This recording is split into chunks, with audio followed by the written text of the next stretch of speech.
Final game of pre-season, what are your thoughts on it? It's never about the result, so I said that before. So yeah, you're right, it is the first loss, which is credit to our performances so far, but today obviously we tried a few things. Disappointed with the first goal, obviously in a controlled position. Goes without saying, obviously it shouldn't end up in the back of our net the way it did. It allowed them to bank up a little bit more and put a mid-block on. I thought we tried to play on a difficult pitch well. We tried to play quick on a slow pitch. We created numerous opportunities to score. We weren't ruthless enough, and I guess that probably sums up the second half in terms of we still had control of the game after an hour, really. I know they're 1-0 up, but we had complete control. We were creating opportunities, and some of the subs obviously alleviated that momentum, which you've got to do in pre-season because certain people need certain minutes, certain players played out of position. The biggest disappointment today is obviously the two injuries, which obviously I don't know the severity of them. You don't ever want to lose players to injury in pre-season, so that would affect us obviously going forward on the 9th. Both goals came from Jack Roberts down the right hand side. What can we learn from that going forward? Both goals in isolation. Obviously the goalie shouldn't be kicking at 80 yards and it bouncing. Goes without saying, obviously Chad is disappointing that it's ended up in the back of the net. It happens. Our reaction to that was superb. Completely dominated the first half, created numerous chances. On another day, probably should have scored 3. I think it's safe to say. I mean, we're missing open goals, so it's not just, I'm not saying that lightly, we were missing open goals, so with no goalie in the goal. So that's disappointing. So I would say that probably in both boxes, again, if we're more ruthless, so we defend the actions, I think it was quadruple penalty area entries in our favour.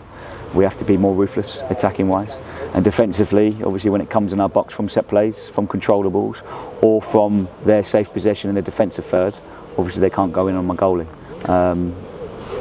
But we're a young team and we're learning. Cameron Ford-Brown obviously got some minutes at Stamford on Tuesday and had a good amount of minutes today. Obviously he's recovering from a little injury. How is that going on for him? How is his progress? Yeah, obviously I brought him back off because that was a great block for him. I wasn't going to bring him on so early, but I felt that the game needed his energy. I thought he brought a lot to it. He's building those minutes, and that was a good, I think, 50 minutes all in all, I think, with the break. So pleased with him. Again, he'll be ready for the 9th. Joe Nwima against his former club, felt like he didn't get as much as he has done down that left hand side, but it was still a good performance. How did you see it? Yeah, he went past the opponent a good few times. He got some good positions. We tried him in a different position from the start, which he's learning. So when he gets in between the lines, he needs to turn around quicker and attack. Just a bit of body shape work needed, a technical thing in training. He's working on that.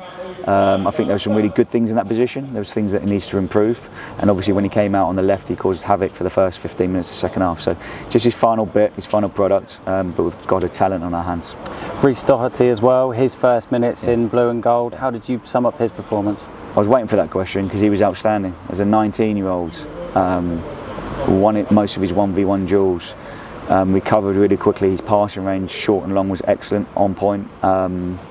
Drove forward, especially in the first half where they're blocked in, and he drove forward past the line. Excellent. I think we've got a superb talent there as well. So plenty of positives today. As I said, you've got to put the result to the side. Even when we've won, we've said that. It's about minutes in the legs. Again, the most disappointing thing is the 2 injuries. Morgan Williams, his first minutes as well, it seemed like he controlled possession quite well in the parts that he did. How did you see it? Yeah, we're pleased with him. Again, the 90 was important for him because he hasn't been here for pre-season. He obviously came for a week.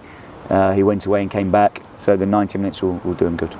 Strong pre-season as a whole. Do you personally think that you and the team are ready to take on the challenge of the National League North this season? Yeah, 100%, of course. I think that everyone's got the minutes we wanted them in.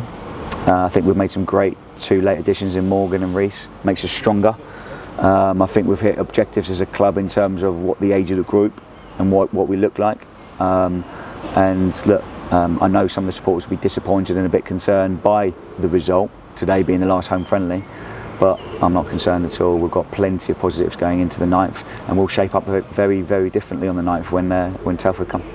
Yeah, I was just going to say how to improve from this game to Telford next Saturday. I think there's a lot we can take from this performance, even though we lost. But what else can we take from it?